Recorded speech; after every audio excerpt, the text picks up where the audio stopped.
Season 8, Episode 22. What lies beneath?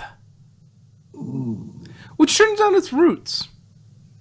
Yeah. lots and lots of roots. Very shiny roots. Yes. I thought you were So- starting with the ore. Well, I'm glad to start with this.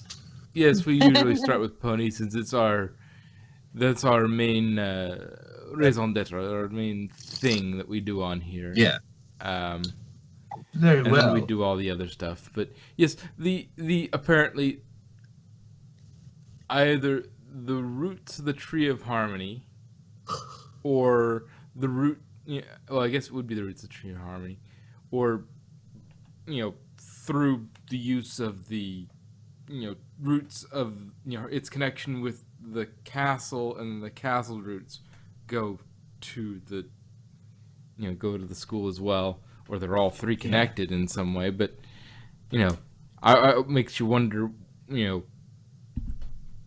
how far have these roots spread? Probably pretty far. I'd imagine they extend out under the entirety of Ponyville by now. Yeah. Especially since, it is what grew the castle. And I felt stupid because this whole time I thought the castle was the school. No. Well, Although the school was built a little too quickly. yeah. So Like it one probably- scene we're gonna have it, the next scene it's built. Yeah, it could have used some of the element of harmony magic that built the castle. I guess. But But that's a previous episode. Let's focus on the current one. yeah, which is the thing about it is the castle does have a bit of a TARDIS-like interior in that it does seem a little bigger on the inside. Well, I mean, you could ask her in a week and a half. And then I don't know, I've been able to kind of maybe figure out what its structure might be, but I don't know. It's cartoon. yeah. Well, and the other thing is with the roots, I imagine they've grown a lot faster with two things taken into account. They put the elements back in the tree. Mm-hmm. So it's for at least a year or two. I mean, they were out of the tree for like 1,000 years, and roughly, give or take a few. And now they've been back in the tree for a couple of years. So now the tree is being powered up by the elements.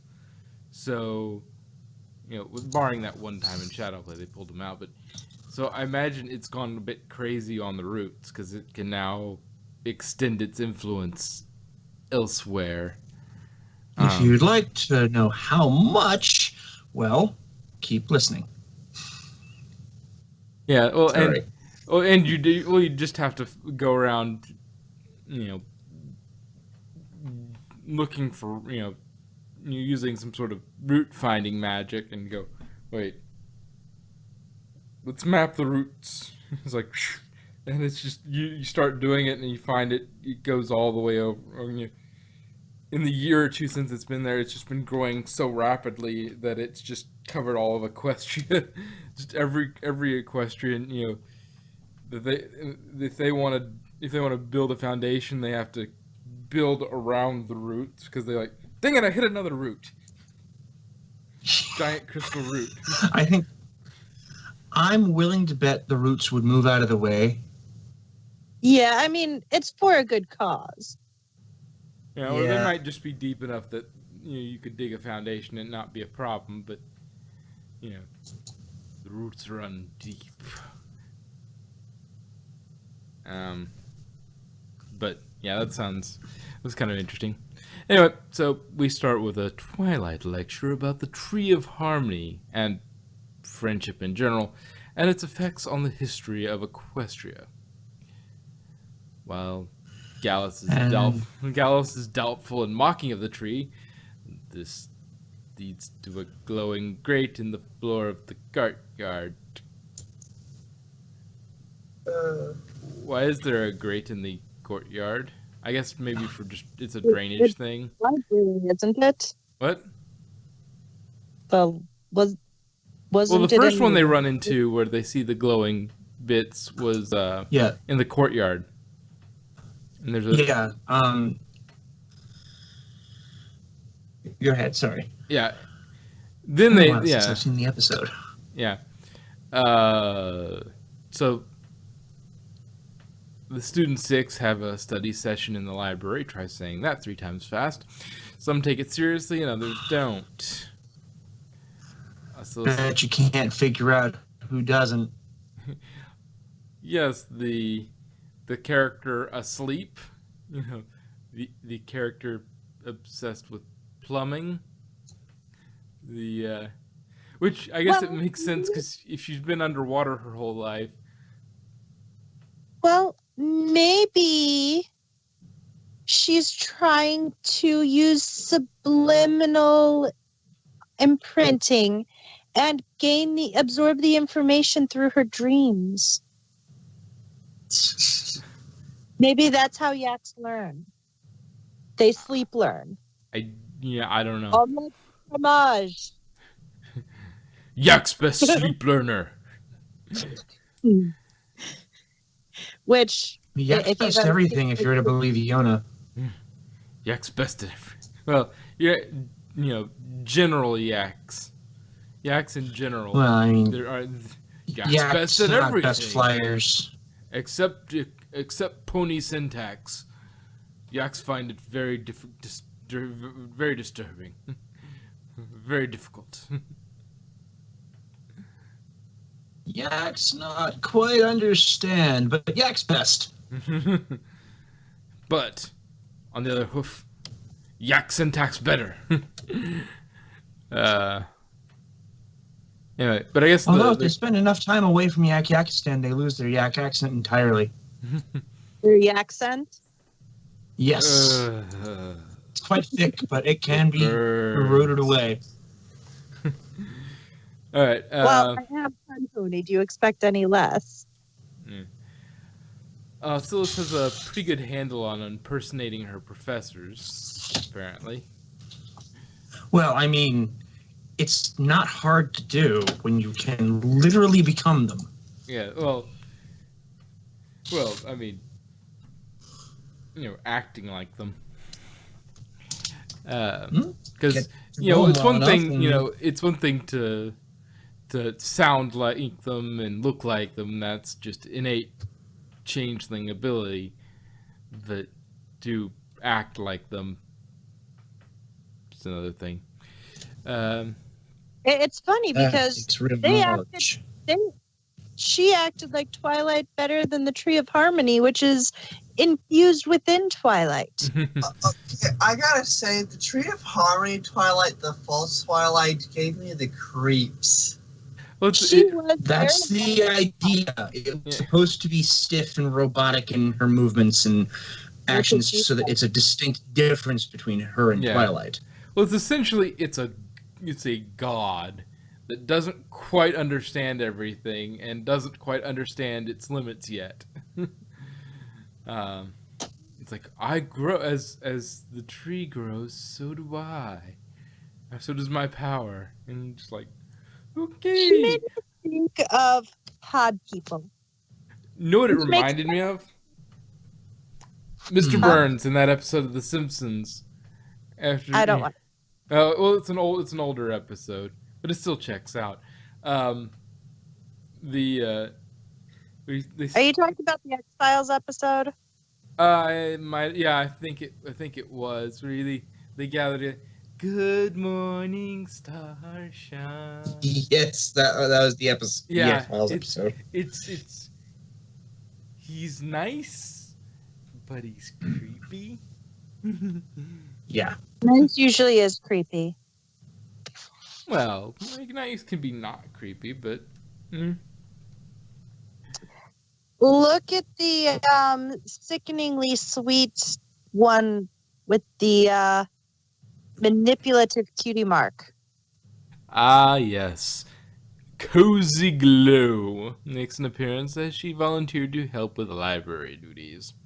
Okay, I gotta say, Yes. so before everybody, like when we first saw her appearance in that other episode of the CMC, everybody said she was evil, and I just thought, no, she was trying to do good but the wrong way. But now I think she's evil.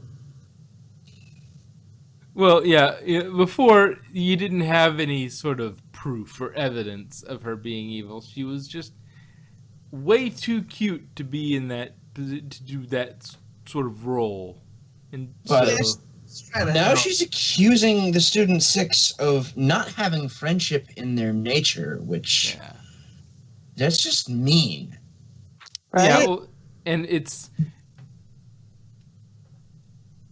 she makes an appearance and she seeks to divide them by playing them off all the old stereotypes of the different species they're from, and then implying that they don't.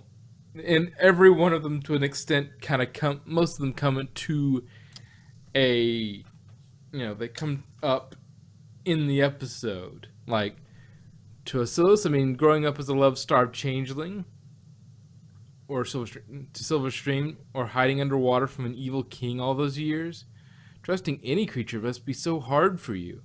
To Gallus, and griffins never want to be around any creature, even other griffins. And to Smolder, and dragons are so fierce compared to us. There must be days you can't wait to get away from all us cute ponies. That comes up in spades. To Yona, everybody knows yaks think yaks are best. Making friends with any other creature must seem like a step down. It's just so impressive how you keep trying to understand friendship, even though it isn't in your nature. Oh, I'll let you borrow my notes. It's what friends do. I really want to slap her. I'm definitely wrong. Right? I think that might be Chrysalis.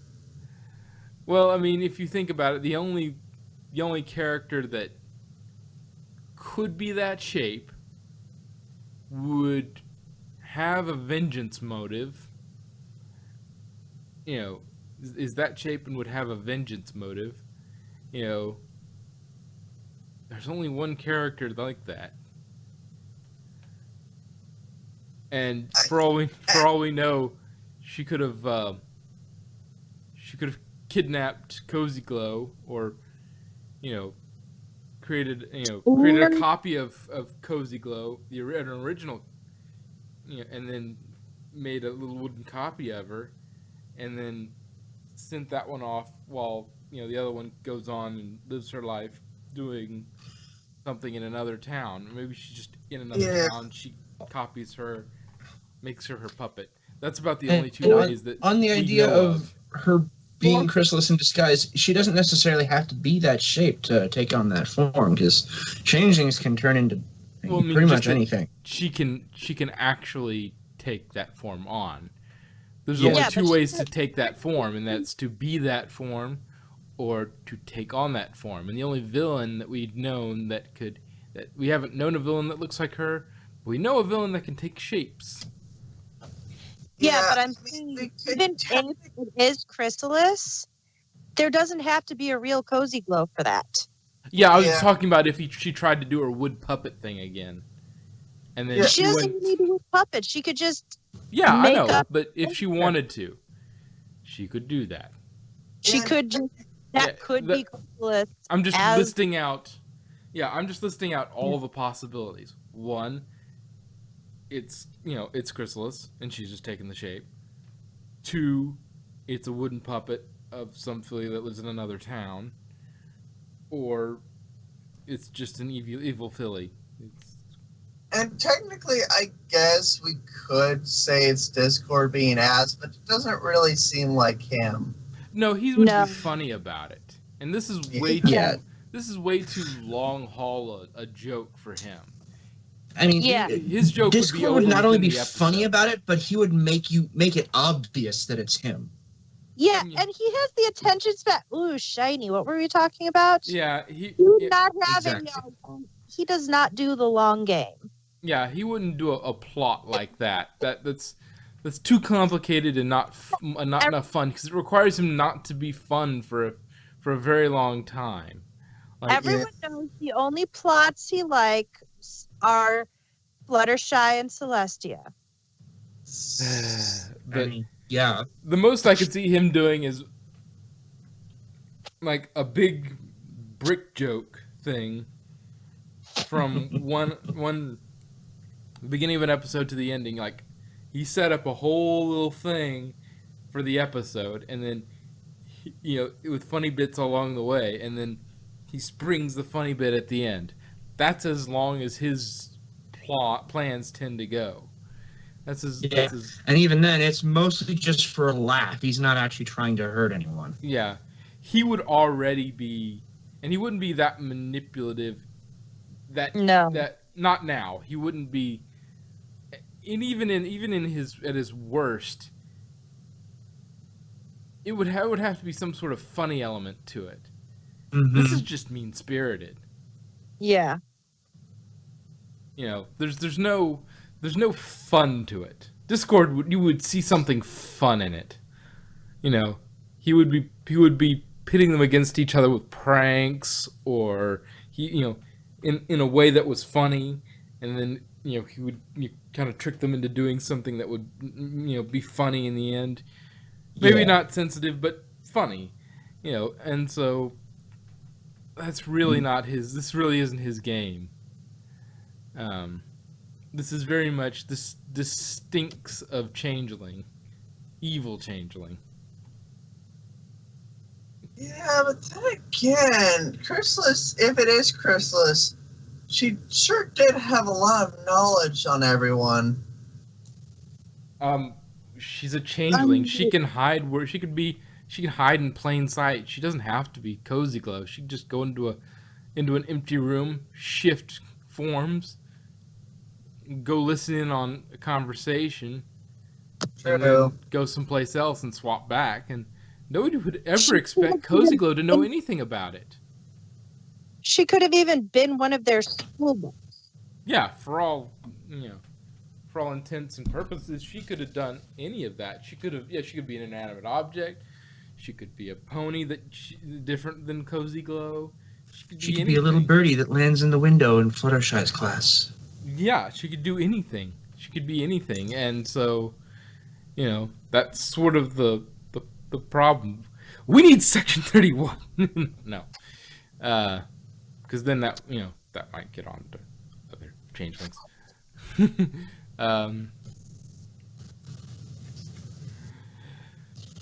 But yeah, so her knowing anything is really not that big a deal, because she's basically built for intelligence gathering. Mm-hmm. Yeah. So, and the other thing, I forgot to copy it from the transcript, was telling Sandbar that, it's so nice of you to go out of your way to teach them, because they're so far behind everybody else. Something like that, Yep, still want to slap her. Yep. But now, pretty much all of them are discouraged beyond reason. They're a little on edge. Fail this test. When they discover a glowing root sticking up through the grate on the floor. Which, why is there a grate in the floor in the library? Do you dare question the Tree of Harmony? It's for plot relevance. Well, it's not the Tree of Harmony that necessarily did it. It was built into the library itself. That's true. It could be in order to access the roots, because that just happened to be where the building was most structurally sound to enter the root chamber. And besides, in a school run by Twilight, why wouldn't the library lead to the most special place? True. Yeah. Or maybe there's also some like... I mean, we all know that the library leads to her heart. Well, and maybe there's something geologically active underneath it. Not like full-on volcano, but like, something warm underneath it that warm sort of the ground underneath it, and that just enough that it makes some nice heating, and they can open and shut those grates and have little free heating from the ground underneath the school or something. I don't know. Well, if I'm it's not a geological, geothermal. ask Maud. I'm not an expert, but something like that. Or just a tree. It is roots, and roots are tree related, so you'd want to ask Mudbriar too. Just ask Maudbriar.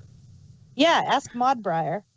Or it could be just that or for all it's worth, it could have not actually been in the initial building of the school, but the Tree of Harmony wanted to stick its roots places and just said, I made a freaking castle. You know what I can do? I can make a couple grates on the floor. That's his fool's play. Yeah, I made a freaking castle with a TARDIS-like interior. A box. Yeah, I made a box. I seal Discord in stone. I think I can handle making a couple of grates when I feel like it. Especially where friendship is very strong. So I probably get a passive boost from that to my magic. So, and that's probably why friendship. It's probably why a big root has decided to. Maybe where a big root decided to spring up and say, I'm going to grow through the ground here. I'm going to stick up. I'm going to make a little grate, and I'm going to enjoy friendship. There's so much friendship here that it's going to power me up. And then there's these 5 who. Let's make them friendly too. That way, more power, more friendship. I mean, the greats could just be. So are you saying that the Tree of Harmony has now became chrysalis? No. Just for the air conditioning, how like most houses have air conditioning on the ground and there's grates. Yeah, but those vents are usually against the wall, not in the middle of the floor. I have yet to see them in any kind of house, office building, or anything where it's sitting in the middle of the floor. Those are usually for draining liquid, like, blood or bodily fluid. At least this particular grate is probably there because of the Tree of Harmony and for the Tree of Harmony, so that creatures can go down in there. Yeah. It's a trap. Anyway, let's get moving on before we get too bogged down in Tree of Harmony theories. The grate has been discovered. Yes. And Smolder is. I mean, it's a big cave. She's the dragon. Yep. Let's dive in. Yeah. So they run in, and a sparkly, glowy twilight appears, and a twilight sparkle. It's a sparkly sparkle? Yes. Twilight appears and finds them thinking that friendship is not in their nature, is unacceptable. Cue the windstorm. That's unacceptable. Friendship is in all beings, great and small. So she sets it so being sort of a young god in the terms of being sapient, being actually aware of itself. She sets a test for each of them with a time limit of sundown. Afterward, they will be trapped. And she ports them to their test. Kill you and use you for plant food. This is not the devil's snare. Anyway, so it's if it were the devil's snare, Smolder could have gotten them out very easily. Yes. Yeah. But again, at this point, the sparkly twilight is highly suspect. With the tree has a mind of its own line, Chekhov's gun planted at the beginning of this episode, and we already covered that. So each of them finds themselves in a terrible situation. Silverstream Gallus is in a very cramped space. Silverstream finds herself back at Mount Eris, and the dark shadow of the Storm King and his minions looms. Yona's going through a cave with very large spiders. Well, seemingly very large spiders at first, but then it turns out they're smaller spiders, just a lot of them. Anyway, there's spiders, and that all in and of itself freaks Yona out. Yeah. Oscilla sees herself as Chrysalis after seeing two classic changelings say they're going to go drain the ponies of love under her orders. Why do you look the same? We all do. Except for you, of course. Yeah. Which, yeah, I'll get into the feelings of this at the end of and then finally, the most terrifying of all, Smolder comes upon a tea party where a couple of ponies invite her to sit down and join their complimenting party. She tries to leave, but winds up in the same room with the same ponies. How horrifying! Awful. So scary. Yes, but yeah. Let's not forget Sandbar. Yeah. Oh yeah. Sandbar's concerned for the others, but told to ignore them by Rarity and Rainbow Dash and come with them for a friendship adventure. But yeah, the initial stuff doesn't really there's some really deep stuff with Silverstream's got a minor deep stuff with still the shadow of the Storm King over them, in terms of having dealt with that for so long. And then Oscillus, that one's freaking, that's some deep stuff. It's this is what this is one of those I'm afraid of what I could become sort of situations. Mm-hmm. And it's like, oh yeah, I'm afraid of becoming that evil Chrysalis character sort of changeling again, being that sort of changeling and causing harm to others. And is it in my nature, or do I choose my own path?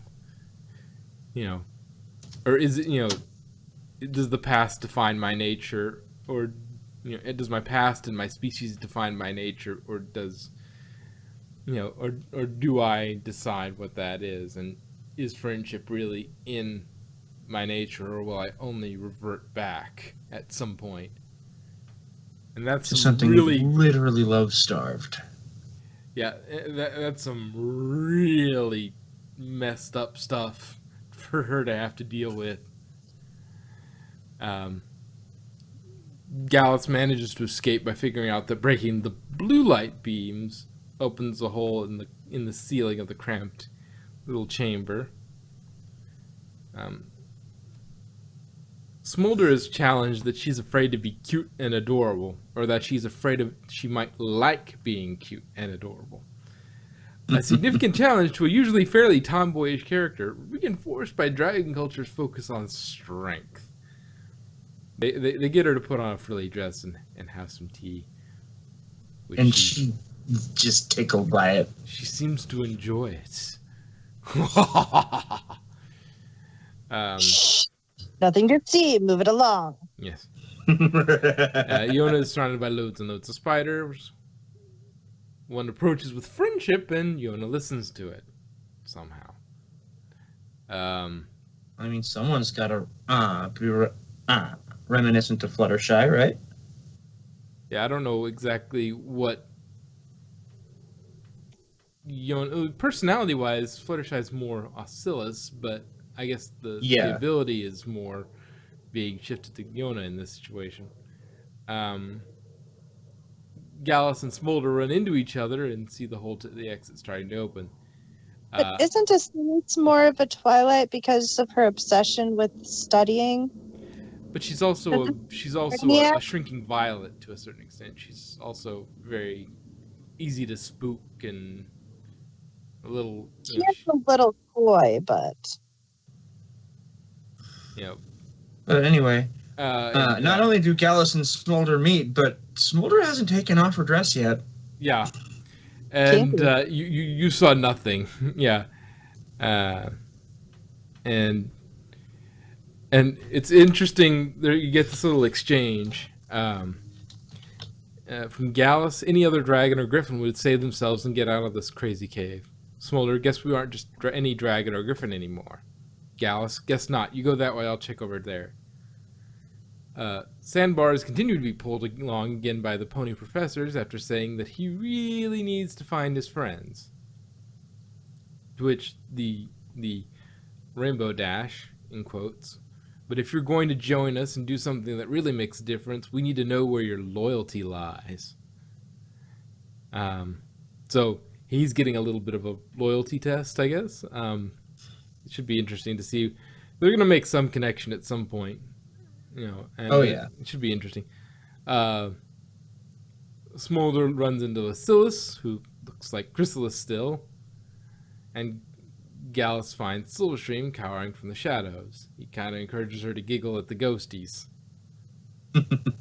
which she kind of does. She's very much the Pinky of the group. Yes. She's always the Pinky. She will never not be the Pinky. Yeah, she's even pink. Yeah, she's incapable of not being Pinky. Yes. And we get this little interesting little back and forth. Gallus, the Storm King, he was defeated. We're still under the school. This is all just some crazy test. Gallus, okay, that's horrifying. The growling sounds. So I can't find any hippogriffs or sea ponies. They must all be captured. Gallus, get back down here. Growling continues. Gallus, it's not real. Silverstream, yes it is. He's back, and I'm never going to see another sunset or fly through a cloud bank or study plumbing. Because that was something she really wanted to do. He's going to take away everything I love. I'm going to be trapped down here forever. Gallus, I'm afraid of being trapped too. I'm scared of small spaces. He's having to face up to his fear, and in something that's not quite him, they have to open up to their friends to help them out. Yeah. He's claustrophobic. Silverstream, really? Gallus, yeah, and I was stuck in a room that kept shrinking, but I realized I had to face my fear, and I found the way out. This is your test. He isn't really there. There's more growling sounds. Silverstream, but what if he is? Gallus, then tell him exactly what you think of him. And then we get we get a nice charge of kid-friendly invective. Hey, Storm King, you're nothing but a big old bully with a silly name and a goofy crown. You thought you could scare us into doing whatever you wanted, but we learned that together we're stronger than you. And now that we're rid of you, we're going to soar through the sky and go on adventures and never give you another thought ever. And then she discovers what cast the shadows in the first place. Yep. Bunch of rocks. Very well placed, well shaped rocks. Yes. Maud did a good job. Maud is the one who would consider those well shaped. She is the one who's like. But they don't go down in the ground and expose groundwater. Those are some well shaped rocks. It's even got a little handle. Those are good rocks. Bucket. I'm very excited. Those are some sexy looking rocks. Yeah. So listen, Smolder, run deep thoughts.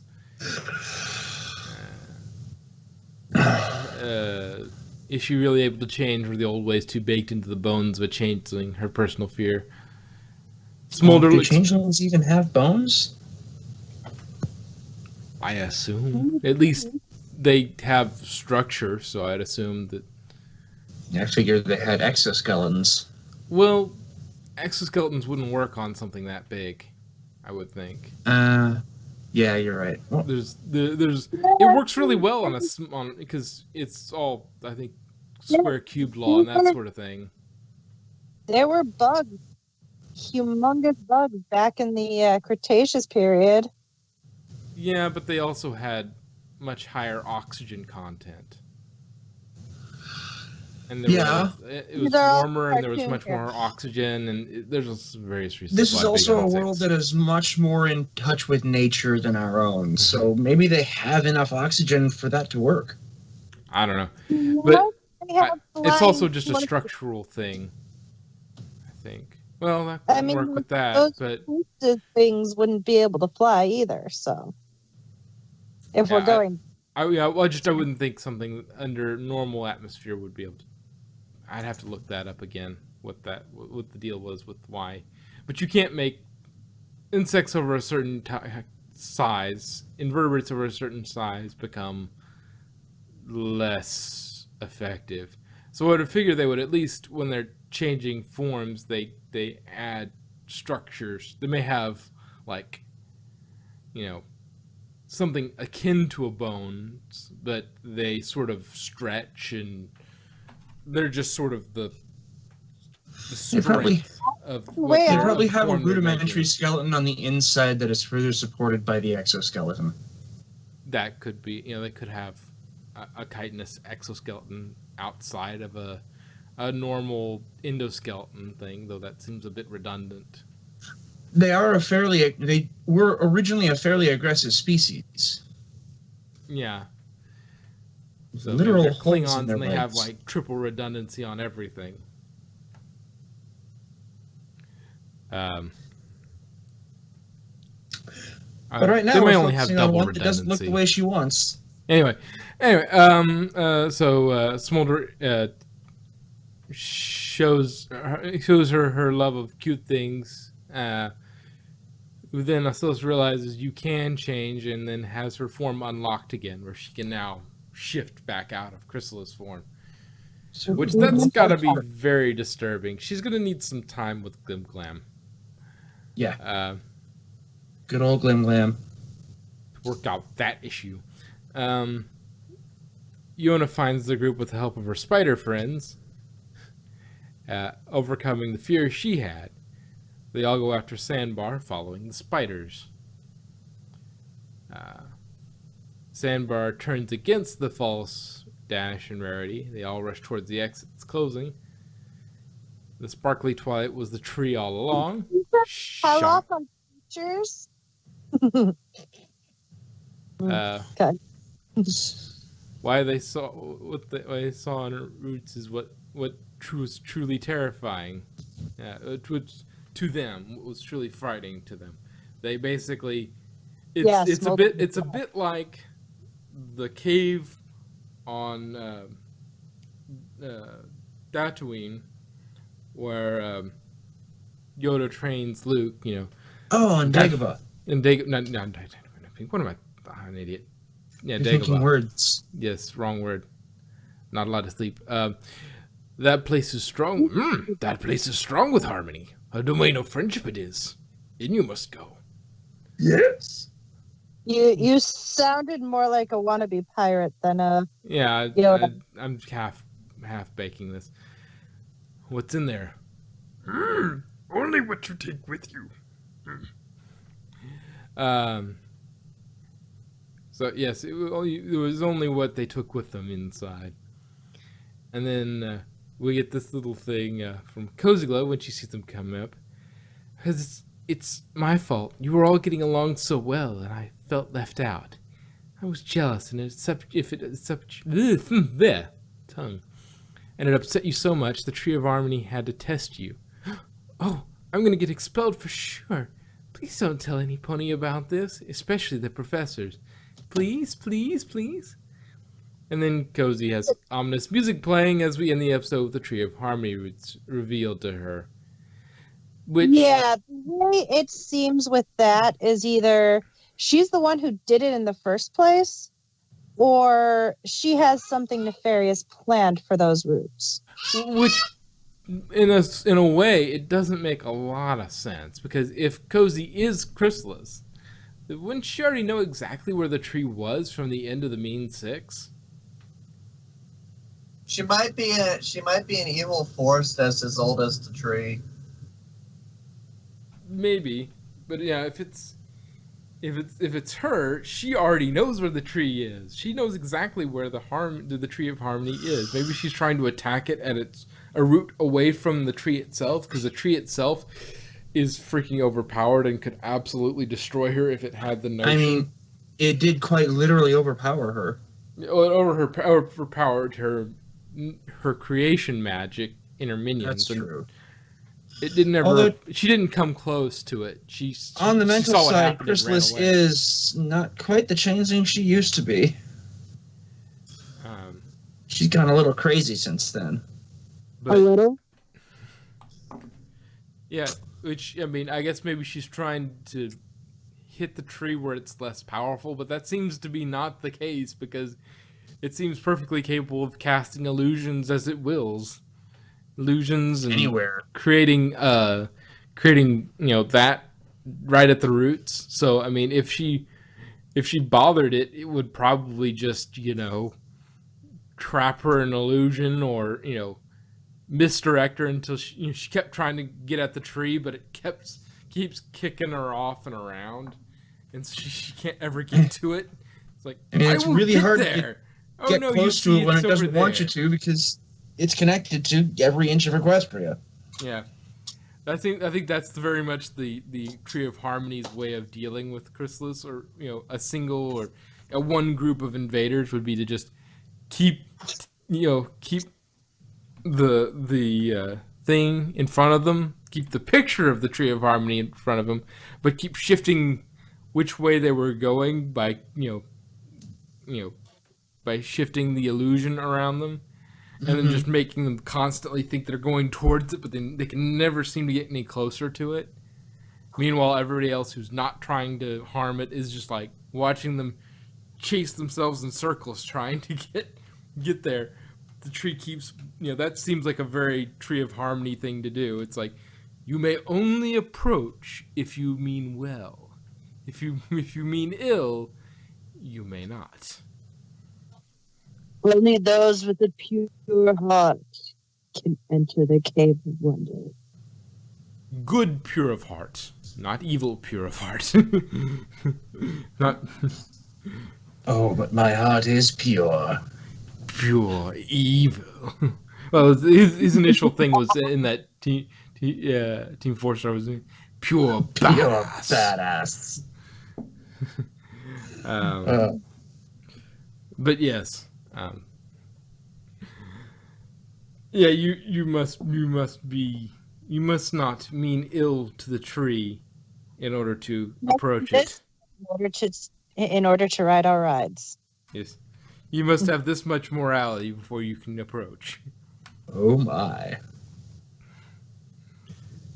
The mean six was just ticked that somebody tried to copy its favorite ponies and just like, you know what? No, Squish, you're now toys now.